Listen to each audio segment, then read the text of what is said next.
What is up mga katsa? Today is another day. It's a blessed day no mga katsa. Ngayon is December 31, 2025. Huling buwan or huling araw nitong taong 2025 no mga katsa. Kalaan nyo yun, napakabilis ng panahon at ng oras. No? Kumbaga nag-uumpisa lang tayo sa month of January, year 2025 hanggang sa dumaan tayo sa February, March, April, May, June, July, August, September, October, November.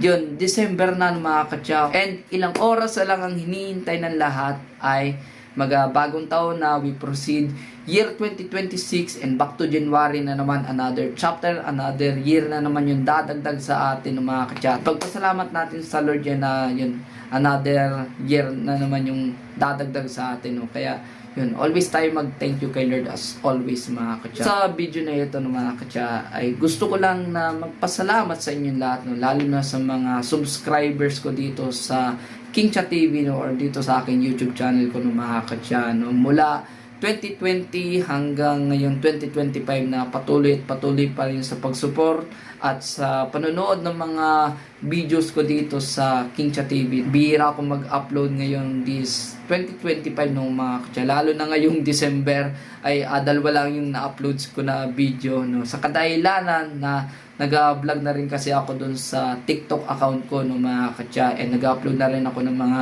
videos dun no, para yun, makabawi lang din ako kahit paano dun sa TikTok account ko no. Pero syempre mag-upload pa rin naman ako dito sa YouTube channel ko no, pati rin sa FB page ko no mga katsa.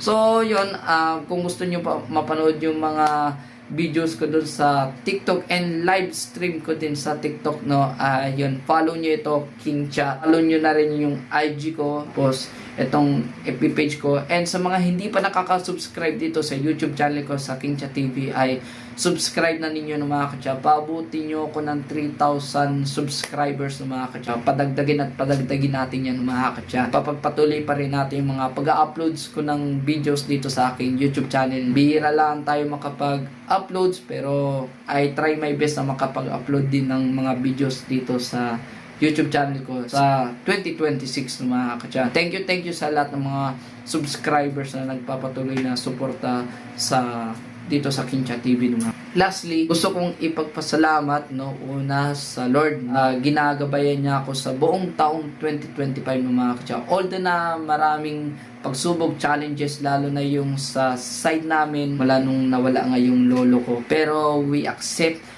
no, kumbaga nakamove on na kami lahat. Kaya iniisip na lang namin na nandyan pa rin si Lolo kahit di namin siya kasama in physical ng mga katsa. Kaya Lo, maraming salamat, and alam ko na yun, ginagabayan nyo kami araw-araw. Gusto ko rin na ipagpasalamat din sa Lord no, sa 2025 na yung mga prayers ko sa Kanya, gusto ko, ayun, talagang inabigay sa akin ni Lord no. Lalo na syempre yung pag-aaral ko, lalo na ngayon is 4th year college na ako, and defend na yung thesis ko nitong mga nakaraang linggo no mga katsa. Talaga nakaka-bless talaga. This 2026 sa mga prayers ko ay maging maayos yung OJT ko mula January hanggang April no. Tapos yung hinihintay ko talaga no mga katsa, month of May no mga katsa, which is yung graduation ko no mga katsa. I-vlog natin yan no mga katsa. Yun ang hinihintay ko.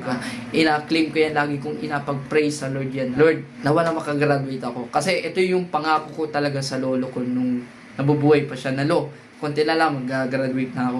Pero yun nga, si lolo nga he passed away nitong September, pero alam naman na ni Lolo yun na ako'y gagraduate na. Hindi natin sure kung ano ba mangyari sa 2026, no? Lagi nating ipag-pray yung 2026 na maging maayos na mga katsa. Tayo ipag-pray natin yan mga katsa, buong taong 2026. Yun lang no mga katsa no, sa vlog na ito. Belated Merry Christmas sa inyong lahat no mga katsa, and Happy New Year sa inyong lahat ng mga katsa. Ingat kayo, keep safe, and God bless us all mga katsa. Yun. Kita kiss 2026.